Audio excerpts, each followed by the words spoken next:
I guess. The music just like shuts off. It's like blaring in my ear, and then all of a sudden it just like shuts off for no reason. You're like an 80s DJ. Okay. Hey, we have an awesome guest, so I just want to get right to that rather than have you do your typical bullshit. So, will you introduce the guest? I don't have any of that. It's not typical, but I will introduce the guest. Jason Fairbourne, founder and CEO of Yoodlize. How are you? I'm doing great. Yeah, thanks for having me here today. It's an interesting thing you're doing with these live shows, so it's cool. Yeah, it's fun.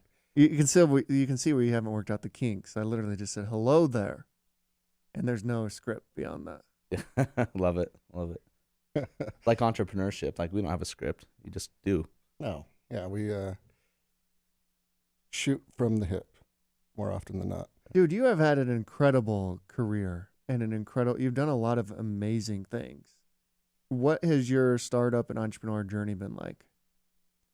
I mean, I have done quite a few things. I mean, across the board, and I've been an entrepreneur my whole life. And, it's kind of one of those things you look back and you're like, oh yeah, at 6 years old, I was selling this or selling Tootsie Rolls door to door. And it's very traditional, like startup, like I've always been an entrepreneur. But, I really started off, most of my career was building businesses in emerging markets as a way to alleviate poverty. And I'd have clients that would say, hey, we need to build businesses for X demographic.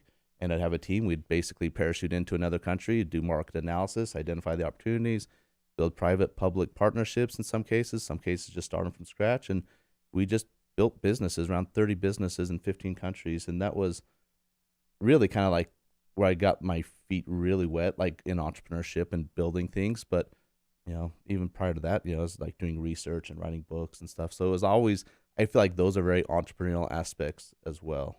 Yeah. Is this the micro franchising stuff you were doing? Yeah, exactly. So tell us about what micro franchising is, because this is pretty fascinating. By the way, was this like part of a government program or alongside of one, or how did all that work? No, so right, like the summer before I started my graduate work, I did an internship with the World Bank, and it was doing the first ever impact assessment on microfinance. So we're talking, this was 2002, 2003. And I went to a number of countries and just interviewed household after household of individuals who were getting microcredit loans to kind of figure out if this was effective or efficient. And one of the things I learned along the way was everybody was doing the same thing. They take these $20 loans. If you don't know what microfinance is, people are taking small loans to start businesses. And we started identifying that people maybe weren't really entrepreneurial. They'd get a $50, $100, $200 loan, and they'd start doing something that their neighbor was doing. So you'd go into a market and you see 30 people selling tomatoes.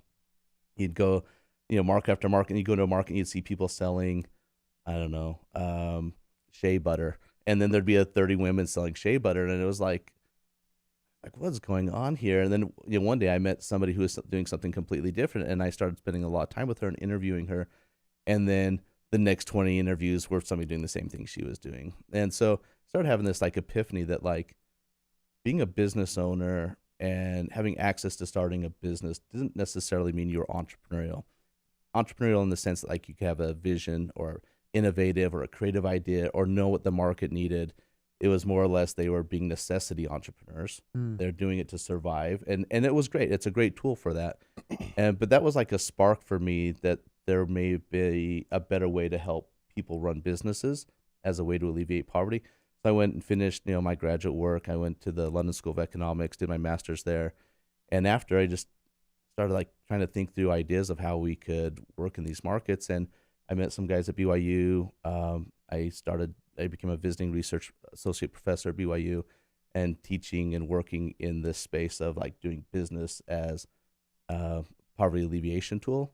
And a concept called micro franchising emerged from that. And, I've written several books, even given a TED Talk on this concept. And the idea is that we would go into markets and do that market analysis, identify the opportunities, and build small businesses that could be replicated and then scaled to provide people business opportunities without, it's kind of alleviating the entrepreneurial burden for every individual. It's a lot easier to teach somebody to run, I don't know, a franchise like a McDonald's, like cook the burger 30 seconds on this side, 15 on this side, squirt, squirt, squirt, mustard, ketchup, whatever, and it's done. It's a process. And it's easy to teach somebody to be a manager and to run and execute a process. It's difficult to teach somebody to be innovative and creative and identify what a good market opportunity is. So we were alleviating that burden, and then had clients. Sometimes it was government. The State Department was a client. We did some business training post Iraq for women widows of war. IADB was a major client. IRC, working with refugees in Sierra Leone, refugee women that were prostitutes, helping them get out of prostitution, or child soldiers in Sierra Leone. We worked in a lot of countries with difficult demographics, but sometimes it was just microfinance borrowers in Paraguay, and it's just a wide range of users or clients that we would have to implement those. What kind of outcomes would you get? It varied. And some of them were multinational corporations that just wanted to expand their product into new markets. Right. But I mentioned Paraguay. In Paraguay, some of the franchises that we set there was like a 4-year project in that country, and they have over 20,000 franchises running from the ones that we started. Wow. So, and some countries, like we'd go in and we'd build it, and then the client maybe wouldn't even execute them. So like, you had some that like didn't even get started, and some that really scaled. And like the ones in Paraguay, we had guys living in Paraguay with their teams for like 3 to 4 years, like helping get things going. So in some of the businesses, we were very heavily involved in being that entrepreneur through the process. Other times we were just there for like 6 months, like getting things off the ground. Very cool. But yeah, that was another life. Yeah, another life.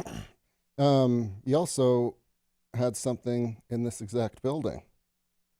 Yeah, I was just telling Garrett when I walked. I actually I looked it up this morning as I was walking out the door, like where this meeting was, and we walked in. I saw the address, and this actual floor right here, this space was my first building, my first office for Fairbourne Consulting when we were doing that work. That's awesome. And I'm actually meeting some friends. The Good Line, they had the space right behind here. They co-leased it, and we stripped these floors. We peeled all the plaster off the walls and exposed the brick. Like, we did all the manual labor in this office here. Yeah, thank you. you. Little deja vu, but Yeah. it's pretty cool. Thank you for doing all that. Yeah, thanks. It's a great office. We love it. Yeah, it's There- cool. This has Super been cool. so many things. This has been Outlet has been here. The number of companies that have been in this exact space is pretty fascinating. Yeah, it's crazy. Yeah. And when you were doing the manual labor, you probably bought or borrowed all the tools, right? Yeah, actually, it was, obviously pre-Yoodlize. Yeah. That didn't exist. So yeah, in fact, I still own tools that I only used for this project 15 years ago.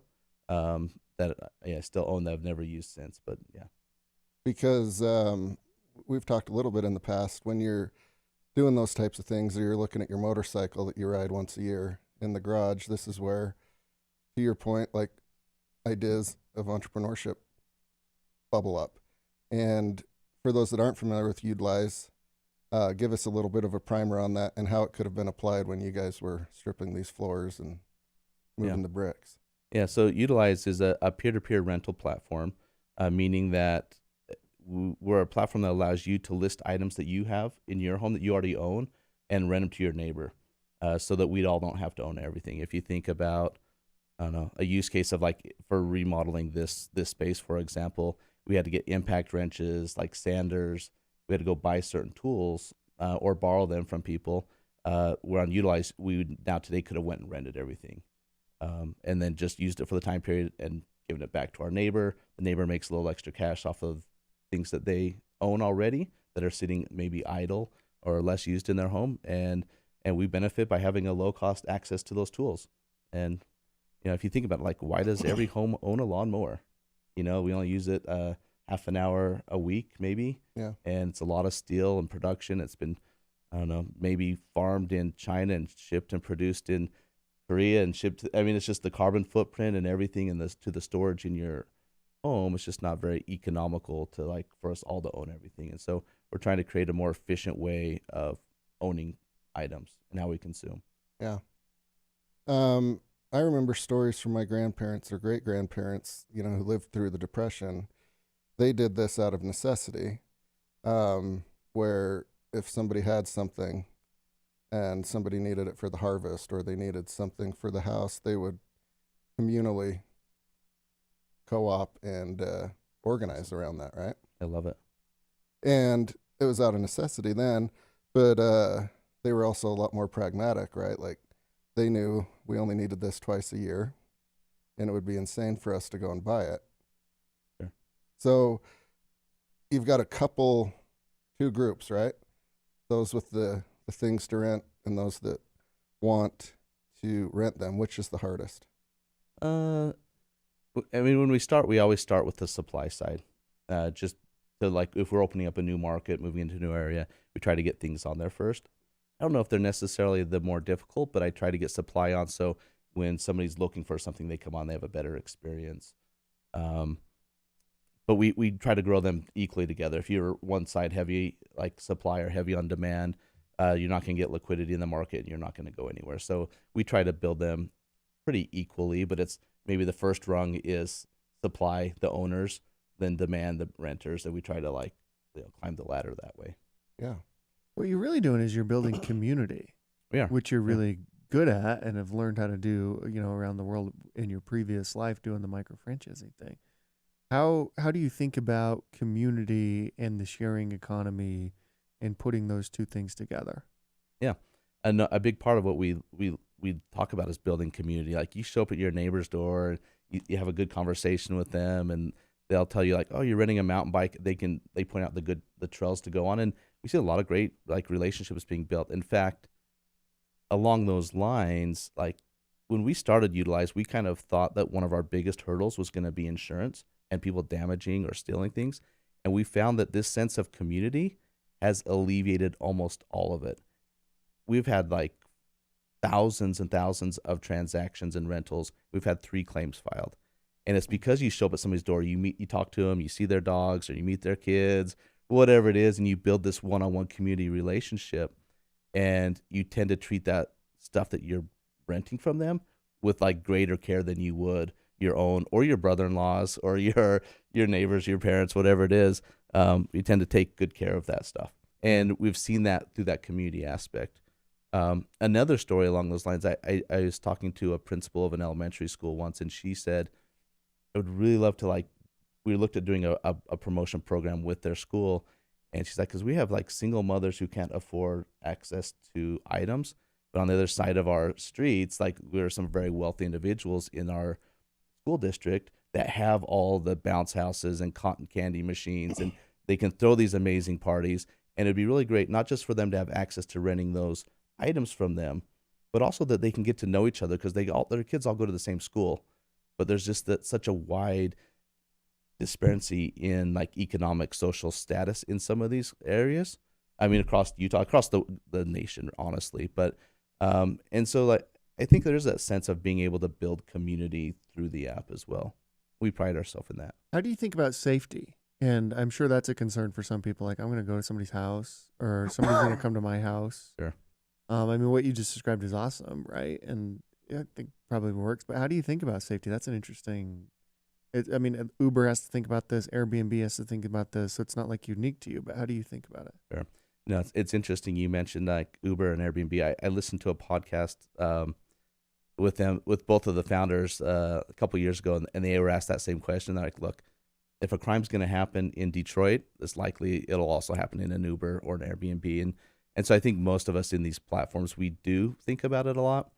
And the way we think about it is trying to stay one step ahead of the bad actors, because there will always be bad actors. Mm-hmm. So currently, everybody you have to be a verified user to make a transaction. So, which means driver's license, uploaded credit cards, we verify your image, and we don't allow prepaid credit cards. A lot of these little red flag things that we've learned along the way that we somebody tried to do a scam with a prepaid credit card. No longer do we allow those, and so there's a little bit of a learning process as somebody who's a bad actor may show up that we try to alleviate that.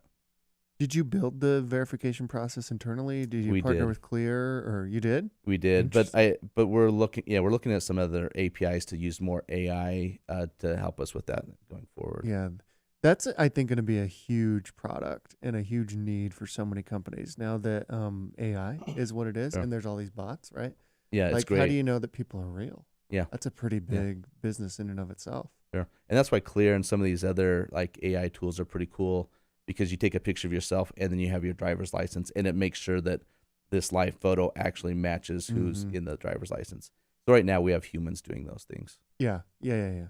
Yeah. Yeah, that makes sense. I picture um, certain garages that I've seen that have multiple lawnmowers Mm. and motorcycles and kayaks and stuff that you couldn't even use in an entire year. Do you allow the renters to put the price up, or do you have guidelines?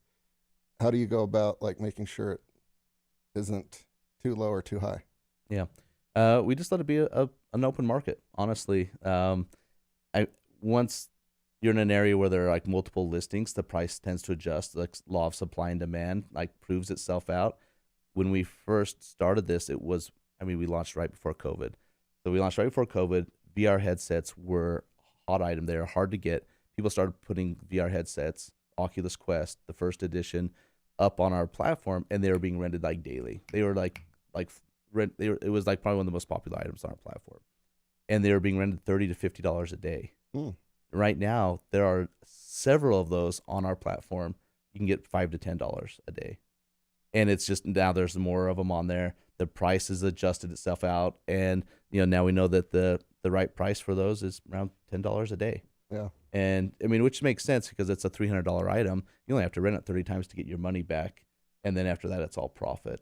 Yeah. And the same thing happened with like paddleboards. Paddleboards started off a lot higher. Now they're around that $10 to $20 a day, and a lot of those inflatable kayaks are 300, maybe 500 to buy.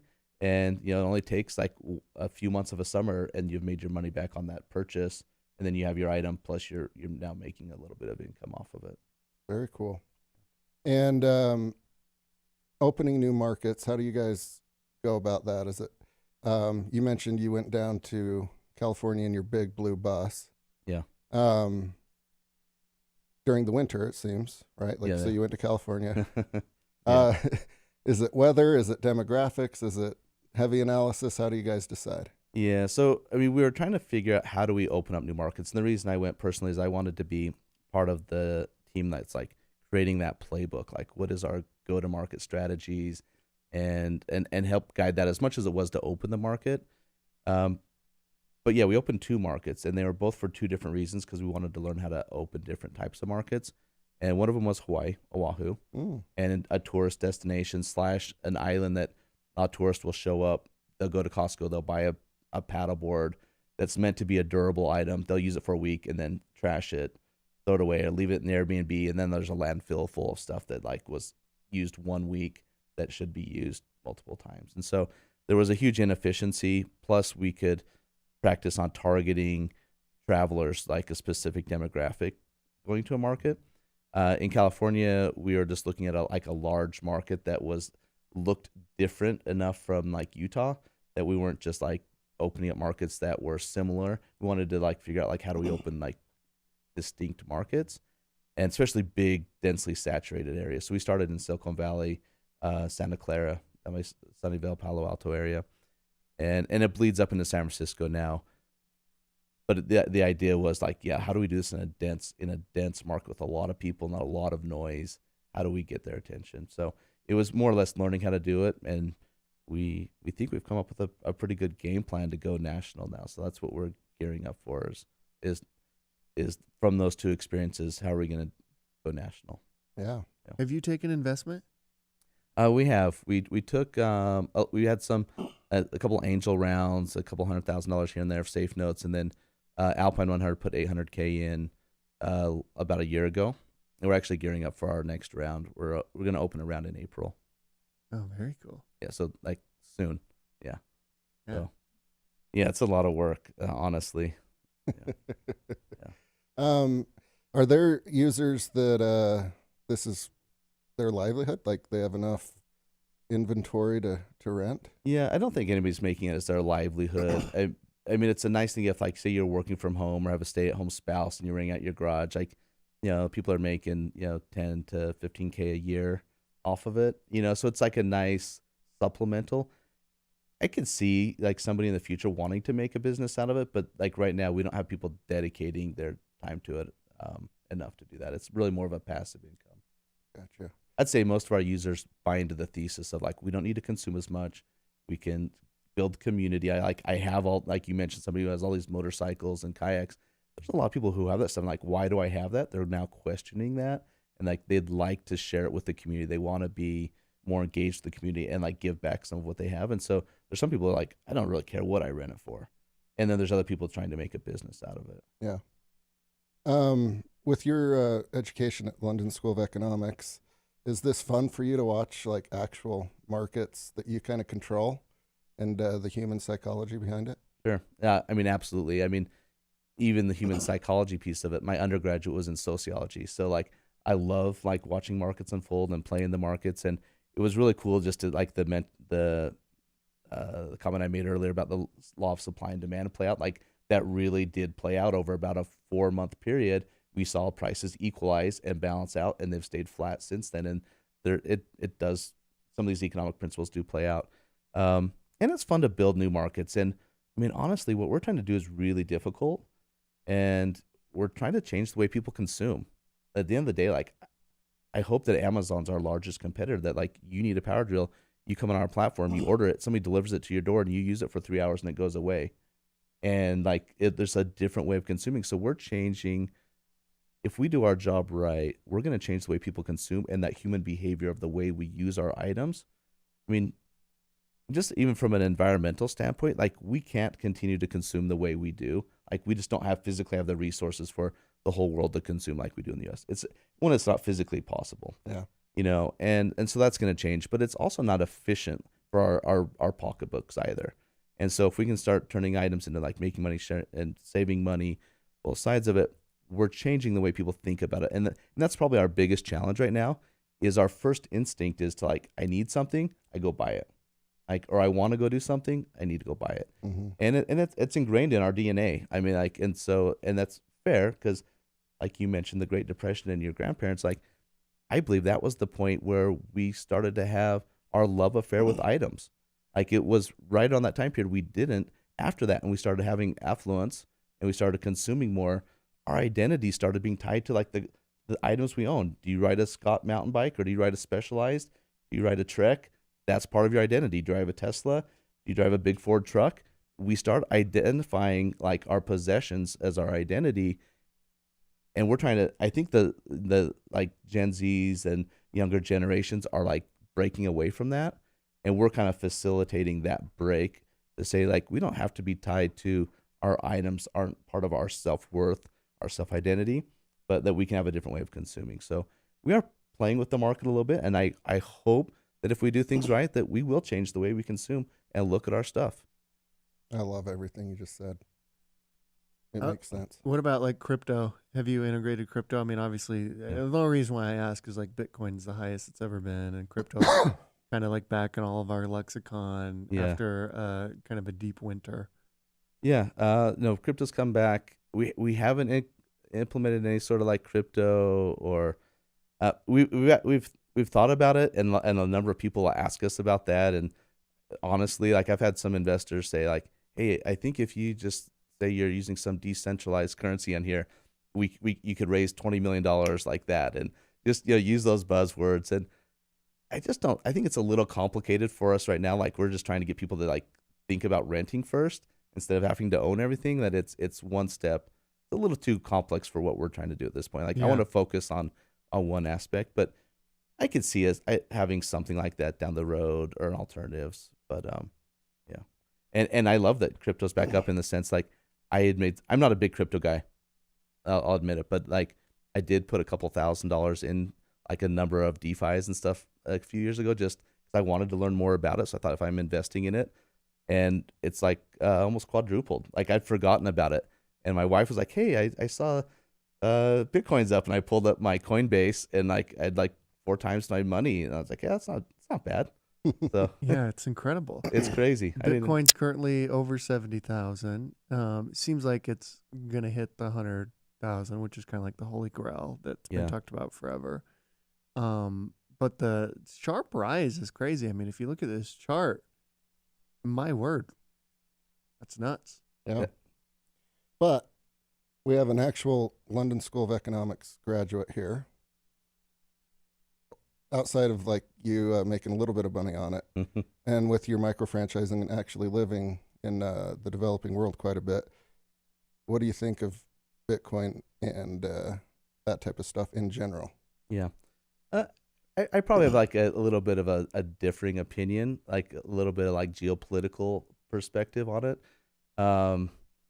But actually, let me say one thing before I answer that. Like, actually, looking at that chart, it reminded me of something. We talked about this space earlier.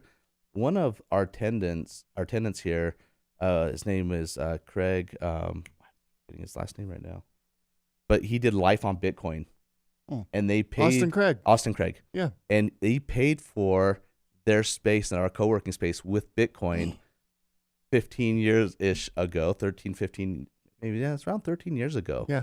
And we collected Bitcoin, and I had a guy managing it. And I was like, just go ahead and keep that Bitcoin because I don't know what this thing is. I don't really care about it. You can just keep it as like a bonus. And I don't, and so whatever they paid for 6 months of their rent, we have somewhere. And it was probably, when looking at that chart, it's probably a pretty penny now. Yeah. Oh yeah.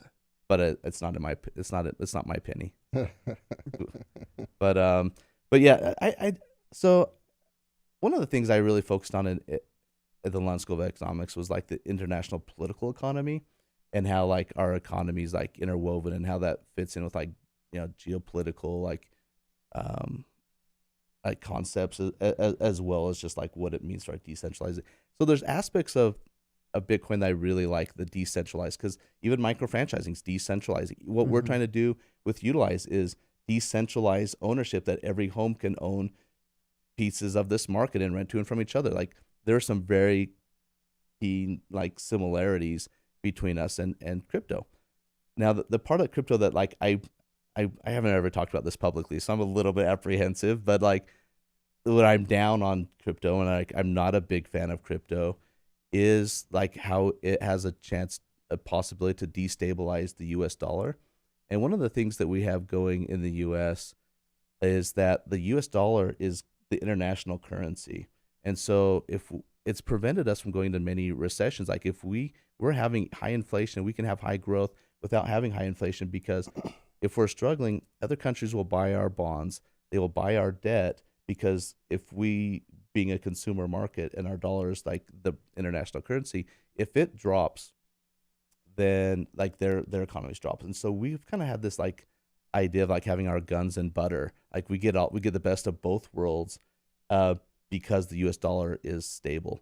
If the US dollar is no longer that international currency and it's destabilized, we politically as a nation lose a lot of like international like strength and pull, reputation. Like I mean debts can then start being called. Like it actually opens up a big opportunity for destabilization around the globe. And I think also like working in those other countries, like we mentioned, like I've come across some real bad actors like in those places that like move billions of dollars illegally, and I think it does also help facilitate some of that.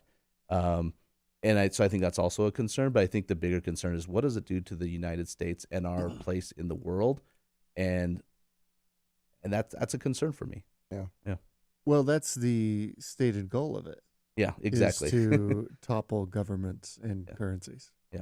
Yeah. So yeah. So I mean that and like they I don't think shy that's so away scary. from that. They're like that's what we want. We want to take down the US currency, and we don't like that one country. And some of this is happening anyways with the BRICS stuff and people moving away from the US dollar, but yeah, I always find that part of the argument with Bitcoin maximalists and even just crypto people in general, where they're like, yeah, we want it to take down governments. I'm like, I don't think you should say that out loud. Well, I mean, because like anarchy might sound nice, but like at the end of the day, like it becomes violent, and somebody's gonna end up controlling those coins anyway. Yeah. And is it a government or is it large businesses or whoever it is? Like it's a power shift. Yeah. And and that power shift was going to end up being in somebody's hands eventually. And so it's just saying, like, we don't want whoever's in power now, we want somebody else in power, but that could cause a lot of like war and turbulence and like instability around the world, like getting through that growing pain just to have somebody else having the power. Yeah. So I mean, is it worth it? I don't know. Well, you can ask people that have been victimized by power shifts. Yeah. And they would say it's not. Yeah, it's not. I mean, even if you look at like Rwanda or there's a lot of countries that have gone through genocide or difficult power shifts, and they're coming out on the good side of it. Like, it's through a lot of brutal. Like, we had a lot of projects working with ex-combatant child soldiers in Sierra Leone, and like their country's a lot more stable now. But like, it was pretty. If you've ever seen like Blood Diamonds, the movie, like that stuff is all real. Mm-hmm. Those things happened. Like, very brutal, terrible things happen, and it's not. It's not a fun thing to live through. Yeah. It's not. Yeah. I appreciate you giving us that perspective because it's a little bit more refined. A little than most. contrarian to some, but like, I mean, I guess I have to own it. Good for you. What is the next 12 months look like for Yoodlize? What are you most excited about there? Yeah, so coming off this, like I said, we have that big school bus that was our office / kind of event bus, and we converted it into being a schoolie to live in. And my wife, co-founder, and I, we moved to California for like 4 to 5 months and built that out. And we've come up with a good plan now to go national. And so I'm really looking forward to, well, hopefully, like, we get this raise done in the next couple of months to opening up our national expansion, because we've got some pretty cool tactics that we're implementing and we've been testing in some like secret stealthy markets. Like, we've opened up a few markets back east, like very quietly, just using this tactic, and we've been able to go pretty deep into market. One of the things that our competitors have done, there's probably about 3 of us that are like there's about 20 companies trying to do what we're doing. There's about 3 of us that are leading the way. And some of our competitors have gone wide and they have a lot more users than us, but we have more revenue because we've gone really deep into markets to get that liquidity. We've focused heavily on getting liquidity. And one of the things that we've been figuring out is how can we take this wide footprint and go deep in those markets quickly. And that, since we've been focusing on that the last 3 years of going deep, we now have a pretty good tactic for doing that. And what's interesting is when we opened up Hawaii and California, we began to let our app being opened up nationwide. And in the last 6 months, we've had just as many app downloads outside of our market areas as we have inside. So it's showing that there's this large demand for just this concept in general, because we're not marketing, we're not running ads. People are finding it, downloading it, creating accounts. And some, we're getting these little micro businesses that people are running, little household businesses now organically in other areas. And so it's been really fun. I don't want to give away too much of what these tactics are, but like, we've figured out a way to like leverage those users and go deep into some disparate like markets. How fun. Locally, you've got Neighbor, right? Are they Yeah. a competitor? No, like, we don't do space. Yeah. And I think one thing that's really different about it, I mean, yeah, they're doing space. It's almost like a service, Yeah. and we do items, and it's fundamentally different way of like looking at For even sure. marketing and things. Yeah. That's more of an Airbnb approach. Kind of, yeah. Kind of. Yeah, I think so. Yeah, because spaces, Yeah. for sure. Very cool. Yeah, we're probably more like a Turo or a rental Amazon, or, you know. Congratulations on everything. I really have enjoyed watching your guys' journey, and I love, the kind of these yearly updates, because it's a moving target, but you guys are clearly having fun, and for someone like you, I imagine it's just a fun journey. Yeah, no, we love it. I mean, the whole process has been great, and yeah, I mean, even the journey. I don't know. Are we ended, or can I tell a little quick story? Sure. Like, Keep going. one thing that's really interesting about this journey is I have a son who's a freshman at UVU, and last night he was creating an ad for Yoodlize, he's in the film school program. And my daughter, we went camping this weekend, and actually today's my daughter's 21st birthday, but this was her idea. When we were living in Kenya, we were homeschooling, and we'd homeschool while we were starting those. I think we kind of skipped over. We raised a small fund, and we moved to Kenya for 5 years and ran an incubator there. And during that process, we would homeschool and travel to different parts of the world they were studying. Well, when we were moving back to the U.S., we had my kids, like, for business class. pitched business ideas, and it was my 14-year-old daughter's idea to start Yoodlize. And basically she's like, Dad, remember when we were up in Norway, up in the Lofton Islands, and you were surfing and you wished you had a regular surfboard and not that soft top? Or we had to buy skateboards when we skateboarded across to Amsterdam, and we were on a ski trip in Tokyo and you wished you had a telephoto lens. Like, somebody in this city has to have a telephoto Canon lens I would loan me or borrow. And she started telling me all these words back to me.